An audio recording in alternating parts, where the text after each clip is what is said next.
that there's absolutely no excuses. You make the time to do all these other things. There's no such thing as I don't have time. It's a matter of priorities, and we both know that. Everybody, I truly feel everybody knows that. They just make those excuses, but you have to. And that complacency of thinking because it's been a year, 2 years, maybe 5, maybe 10. Some of these city cops and some of these people have never been through any of that at all, and people just get away with it for so long. But I would just tell people what I'm trying to explain to everybody now, and always reminding myself, like, respect this job, respect this profession. And that respect means you have to train. Hey guys, if you missed out on the last conference in Nashville, Tennessee, you don't want to miss out on the next one. It's April 28th through May 3rd, Orlando, Florida, the Gaylord Palms Resort and Convention Center.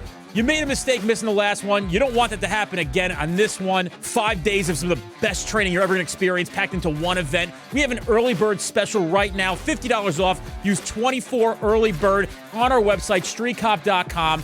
Look for the conference, click the link, register today. If you want to get significantly better at this profession in 5 days, don't dare miss out on the 2024 Street Cop Conference. 111, 110.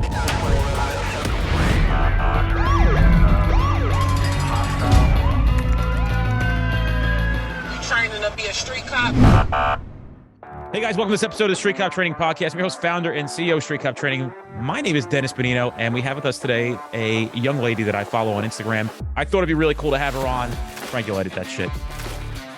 He heard me, goes, gotcha.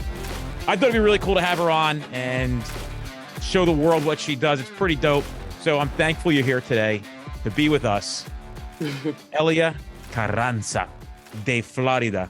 What's up, man? I appreciate it. Thank you so much. Motherfuckers didn't know. Yeah, people didn't know that I had like that Spanish R roll right there. Bro. I know, man. You did that. Yo, like I'm actually going to Puerto Rico tomorrow.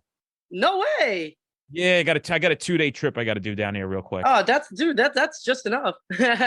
In San Juan. Nice. Yeah, I got my whole family's on the island, man. I haven't been there in 17 years, so I got invited to a high-level get-together, and I don't want to miss the opportunity, so I'm shooting down there real quick. Enjoy, man. Well, it's a pleasure to be on here. Appreciate the introduction, but I'm equally enthusiastic to be on here with you. I love the work that you guys do and everything that you're always putting out there. It's awesome stuff, man. You're really appreciated, and I've told you before, tell you again, we do thank you for everything that you do, because, man, it's so much needed.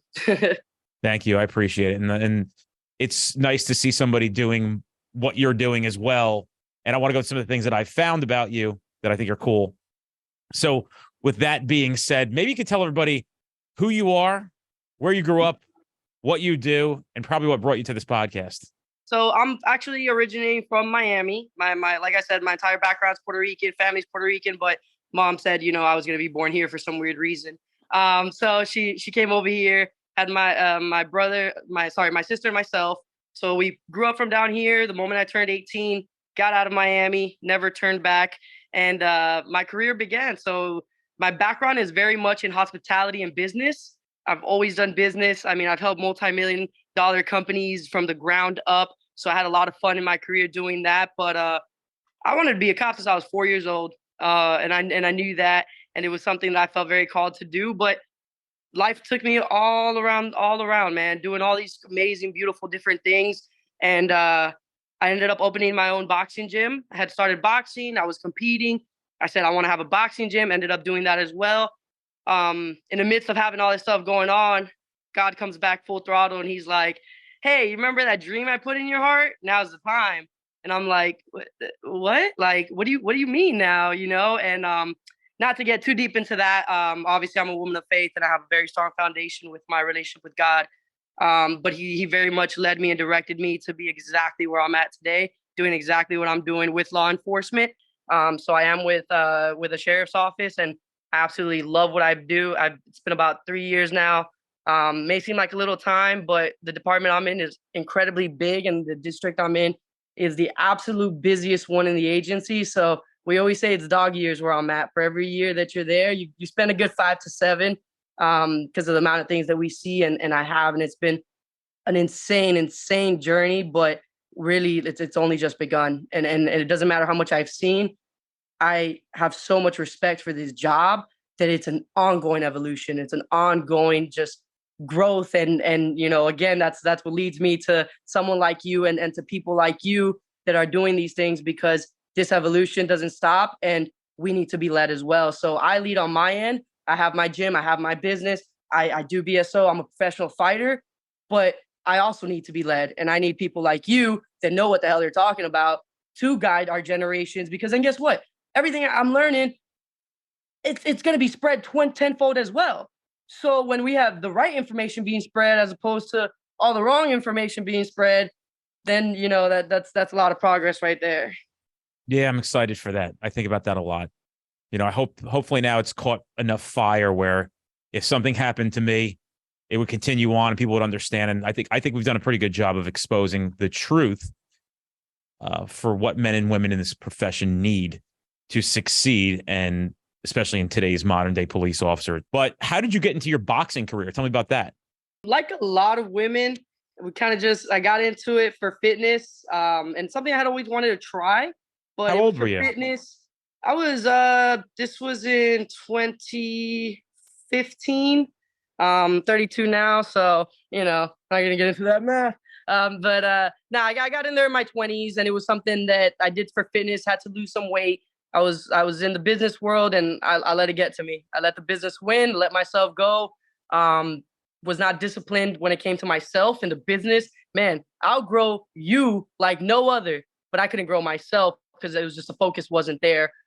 So I had to redirect the focus on myself, get my crap together.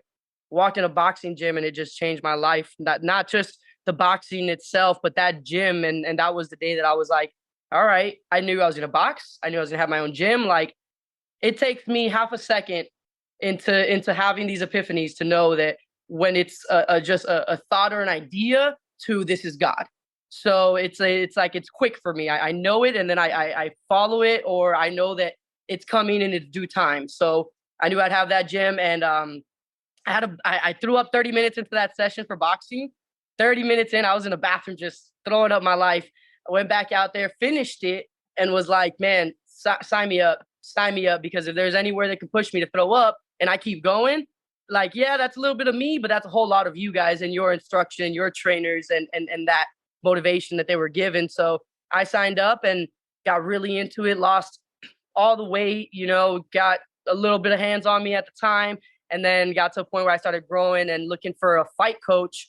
And then I did. I had several world champion coaches, females. I had two of them. They were phenomenal. I appreciate my time with them. And then I opened my gym. When I opened my gym, there was a fighter who was one of the best I had ever seen, man. This kid, he already could have been on TV back then. And me and him got really, really close. So when I went to open the gym, I was like, damn, I don't want to really do this with anyone but him. But at the time, I was by myself. I had my family supporting me, and I had moved everything back to my sister's house, and I was like dropped everything to pursue the dream. I had my restaurants. I left it all behind. Because I knew where I was supposed to be at that time. So I opened the gym, and after about 3-4 months of hitting that at the gym, I finally convinced him to be stuck with me. And he accepted a partnership with me as not just my business partner, but then also my coach. So that was 4 years ago with him. And ever since, we've been on this ride doing this, having the gym. And then in the midst of having the gym and all this going on, that's when this BSO stuff came up. And I was like, oh, okay. And yeah, just ran for that as well. So I'm in the academy fighting. I'm in pre-academy fighting. I'm in post-academy fighting. I get on the road, I'm fighting, and everybody's like, oh, you're not going to be able to do that. Da, da, da, da, da, da. And here I am doing it every single day, so I just laugh, and I'm like, people try to put their limitations on you. They try to tell you based off their experiences, but there's absolutely no limits to what we can do as human beings. So what's the balance look like, and like, where's your fighting career going in conjunction with your law enforcement career? Like, when I say balance, like, how do you, like, tell me about your schedule? What does it look like to be able to train professionally, to fight, to box professionally? You have a good record so far. Tell me about some of that stuff. Yeah. So, I mean, I have an awesome team on shift, and even when we shift bids, do shift bids, like, I'm a very honest and caring person. I take care of my team. My team knows that. So it takes very little for them to see that in me. So once we already have that foundation, now if I when I have to go train, they're gonna make sure that I get that time to train. Listen, there's gonna be times that the city's on fire. I can't make it out. It is what it is. I'm gonna make sure I compensate for that. I'm gonna make up for it. But 9 out of 10 times, my team's gonna make sure that I do what I have to do, because no matter what, they know that I'm always have their back. So it's a mutual thing like that. So I get one session in before work, and then I get the other session in on I take my 40 and I go work out and I do what I have to do on shift. So I'm training twice a day, about 6 days a week. I take one day off where it's nothing at all, and that's it, man. I mean, there's not really much time or room for error, for Netflix and chill and binge this and do that and do this. Like, for me, it's straight, discipline in my days and what I do, and it is what it is. And it doesn't mean that I don't have the time to do other things. Like, I go shoot, I take courses, I take classes, I do all that, most definitely. But it's all scheduled. I don't get to wing anything. My schedule is scheduled. It's planned ahead. It's always set. And that way I know that if there's something I want to do, you make it a priority and you put it on the schedule. If it's not on my schedule, it's probably not going to get done. So. You say you lost all the weight. How much weight did you end up losing? I mean, how deep on the other end did you go? 205 was my worst, I believe. So what did you, like how much weight did you lose? I mean, obviously you're very muscular. You're working out a lot. So it's hard to, people think that it's all about just pounds. It's actually not. So most people that will coach you or give you advice on, your diet and things like that, say, you might not be losing weight. It really depends on what you look like in the mirror. So don't worry about the weight as much as, clearly when you're 205, how tall are you? Yeah. So I'm 5'7". Okay. So, you got weight to lose at 205, 5'7", unless you're a significant bodybuilder. Yeah. Which you're not, right? So how much weight did you lose overall while you're building lean muscle? I went all the way down to, at one point when I was in the amateurs, I had walked at 148, 149. You lost like 55, 56 pounds. So yeah, it was a lot. And then now I walk comfortably now at my fight weight. I fight 154, and I usually walk at that, if not lighter, like comfortably. So I'm not a big fan of fighting at 147. That weight class is not really, it doesn't interest me just yet. Maybe with the right opportunities it would, but I absolutely love my weight class at 154. So I'm good here, but it's beautiful not having to worry about weight. We work smart, we work hard, we make sure that we're doing all the right stuff. I have an incredible team, the most elite team that I can possibly have. So I listen to my team, I put in the work day in and day out, and just that's all there is to it on my end. Hey guys, follow us on all social media platforms to include Instagram, Twitter, Facebook group. We have so much information going out every single day, and we don't want you to miss out on any of that stuff. So check it out. Go give us a follow. Did you get in a lot of fights as a kid? Not at all. My mama really, the way she raised me, I knew better. She had a very simple rule at home, and I respected it. You can end the fight, but you can never start it. You can never start the fight. You never put hands on nobody. You don't touch people. You don't get in people's personal space. You don't get in their circle. Like, my mom taught me, very great, but that I believe are basic teachings that a lot of people don't get. That I look back at now and I'm like, geez, thank you so much for all of these basic things you taught me. But yeah, man, she raised me with a certain mentality and a very humble one. And I just feel like growing up, I was really good at listening to that side of it. I never was big on confrontation and stuff like that. Like, I'm like, all right. And I'm not saying I didn't get angry and things. Yeah, sure. But to me, it was putting hands on people was never worth it. What does fighting do for you now? Man, it's this mental space, this clarity. Like, fighting keeps me in line. It keeps me in check. It keeps me focused, and then I'm always having that conversation with God, because I'm like, don't ever let me be blinded by my love for it, that I confuse it with who you are and what you have done for me, so but it is, man, it's a lot of my peace and my sanity, my stress reliever.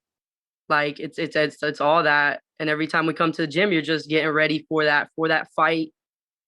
for that day that all that work gets just put into play. How has the fighting portion of your life, when you began fighting, how has it changed your confidence level as a human being, maybe even physically, mentally? I love it. I think that's one of my favorite parts. It's as much as I can be on a high alert and paying attention and, making sure that I have all these safety things in mind, I'm just almost to a fault.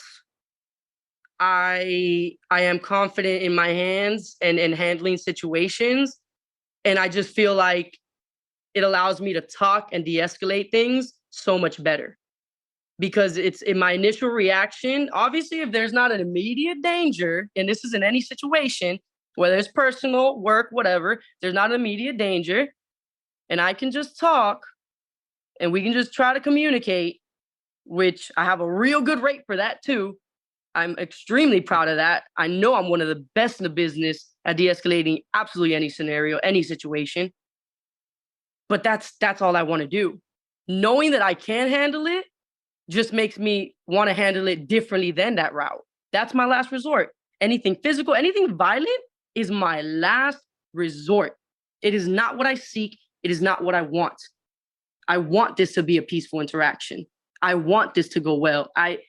Smooth, easy, simple. Come on now. Like, it's funny because I get to choose when I choose violence. I get to choose when I choose violence, and I will choose it when I have to. It's just not my first choice. How's your reputation among your coworkers? Like, it's interesting when a female police officer is known as essentially a quote unquote badass. Like, we have a lot of women who are in jiu-jitsu now in law enforcement. And obviously it's the big thing. Everybody goes down the road there for many reasons. Obviously it's very universal as a platform for law enforcement. And, you'll meet squads and they're like, yo, she's like the toughest one on the squad. She'll mess a dude up. So do you have a similar reputation like that? Like, when do people start finding out about your boxing career? And, is that like kind of the joke around the department? I think that the joke is the opposite. I think that I am nothing like what I was expected to be. And I find it hilarious. Rub some people the right way, some people the wrong way, because I'm not this person, this visual of what they had. But anyone that works with me, that's been on the road with me, that's worked alongside with me, they'll tell you, I truly believe that they'll tell you that, yes, they know wholeheartedly that I got their backs and I'm going to throw down. We got to throw down. We're going to make sure it gets done. But I think that they'll all tell you that I'm there to put out fires. That if there's a tough situation, if there's anything with kids, with mothers, with chaos, I'm there to help control the chaos. That is what I've been blessed to do. Fighting has been my blessing in my personal life, and it's been a blessing for my confidence, my mental state, and who I am as a person. But what God's gift to me is as somebody that's a trainer and as somebody that can speak. I can talk to people. I can empathize with people. I can sympathize with them. I can, and to me, that is absolutely everything, because that's what's going to help avoid the next steps that we don't want to get to. So I think I've shown that time and time again. I'm that person with the toys in the back of my trunk. I'm that person with all the clothes in the back of my trunk for the homeless people. I'm that person. I'm that cop, So to me, it's all about the community. And I know that my team knows that. I know that anybody that rides with me knows that I care about the community. It's what I'm there to do. Now, I'm not there to please command. I'm not there to please anybody. I'm there to do this day in and day out for our community, for the people that I signed up to do this for. Like, I'm a servant. That's what my job is. That's what I do. And I take that into servant leadership. Like, it all goes into these big circles. It's a video that came out recently, and it's a traffic stop. It's being, obviously, one thing gets released and every platform grabs it, every account. And I don't know if you've seen it yet, but it's a female and a male police officer behind a car on a traffic stop. And the cop has to go hands on with the dude, take him to the ground. And she just stands there. And then another male cop runs up and he's helping him, but she continues to just stand there. She will not get involved. She locks up, she freezes. What do you say to women in law enforcement who aren't training to be comfortable with being physical, or any police officer in that matter, who aren't training to be comfortable with physical? So there's no excuses, man. that there's absolutely no excuses. You make the time to do all these other things. There's no such thing as I don't have time. It's a matter of priorities. And we both know that. Everybody, I truly feel everybody knows that. They just make those excuses, but you have to. And that complacency of thinking because it's been a year, 2 years, maybe 5, maybe 10. Some of these city cops and some of these people have never been through any of that at all, and people just get away with it for so long. But I would just tell people what I'm trying to explain to everybody now, and always reminding myself, like, respect this job, respect this profession. And that respect means you have to train. Any job you get, you're going to train in one way or another. You're always going to be training in that job for what you do. This one right here is the most crucial to train in what we do. So I get that it's frustrating because it's, I know money and this and that and blah, but listen, man, if you really understand the severity of preparing for these situations that are all to come, we just be in a lot less of a bind all over. People got to invest in themselves. I thought about what I would do when I saw that video if I was her chief or whatever, her superior officer. And I don't think I would literally lose my mind. Obviously, it's a major concern when a police officer is afraid to get physical when the time arrives to get physical, especially when other people's lives are on the line, like her partner. And I think the first thing I would tell her is look, I get it. You froze up. You haven't been prepared for this, but now it's time to prepare. So instead of really significantly punishing you, which is knee-jerk reaction, what we're going to do, I don't think you're useless. I just think you're uncomfortable and you froze up or in a physical situation. So in lieu of any kind of time off, suspension, discipline, I'm going to actually allow you to attend and force you, it's going to be mandatory from our office down, to attend Brazilian Jiu-Jitsu training or some kind of police combat training, something like that. This should resolve the problem. So I need to get you comfortable with being physical. And this is something we need to accomplish in our training academies. And recently I heard of a New Jersey police agency where the director put in mandatory Brazilian Jiu-Jitsu into place. So you got to train. I don't know how often it is, but you got to train pretty often. And that's part of the deal. They don't have a choice. So you don't get to say yes or no. You're going. And unfortunately, some of this stuff we do have to shove down people's throats. You just have to do it. And they, hold them accountable of getting a participation trophy. You can't just go there and say you did it. You're going to have to participate. We're going to be watching you. Some of this stuff is important. You have to know it. And there's a reason why you have to shove it down people's throats, because it's not a thing of malice. It's a thing of importance. And people don't understand that. They don't want to take it seriously, but you got to do it. 100%. So where can people find your Instagram page? What fights do you have coming up? Where can people follow you? Tell me about your gym, all that stuff. So my gym is down here in Fort Lauderdale. It's called Level Up Boxing and Fitness. We got a nice little standalone building, our own parking space, our own area off to the side. But we are off Broward Boulevard. We're actually right by Fort Lauderdale PD. It's nice. I get to pawn my problems off to them. I'll be like, hey, you guys busy? Just, we want to swing by. But so I'm right there. And for social media, you can follow me at Elia, ELIA_Soul Snatcher. That's what I go by for boxing. It was earned and given, not something that I came up with myself, so it makes it more special. But we're looking to go for another title fight in October 28th, trying to solidify that, but go for one more of these other titles and then really start chasing these world titles. We're not stopping. We're going full throttle ahead on that. But on the other end, agency wide, it's pretty cool because there's a lot of things happening training wise, and we have a lot of cool, good momentum going on training wise with our agency. So I'm excited for that because obviously if that's not something that I've made clear, it's where I will go. It's what I will be doing. I'm all about training. I think it's the most crucial and vital part of any agency at all. Who is your training department and do they care about their people? Do they not? Because that'll determine where they go. So I'm excited to be part of that and to give my absolute best on that end. We're just closing everything up and putting it all together, just moving forward one day at a time. But I'm really excited for all that's to come. Well, I appreciate you carving out a little time today to come on the podcast and tell us who you are, because I thought it was worth highlighting. So keep up the good work, and you got a friend in us. Anything you need, you can reach out, and good luck on your future fights. And when I'm in Florida, I'll come by and visit you. Please do, man. I look forward to it. I will. Thanks for having me on, bro. Yeah. Have a great one.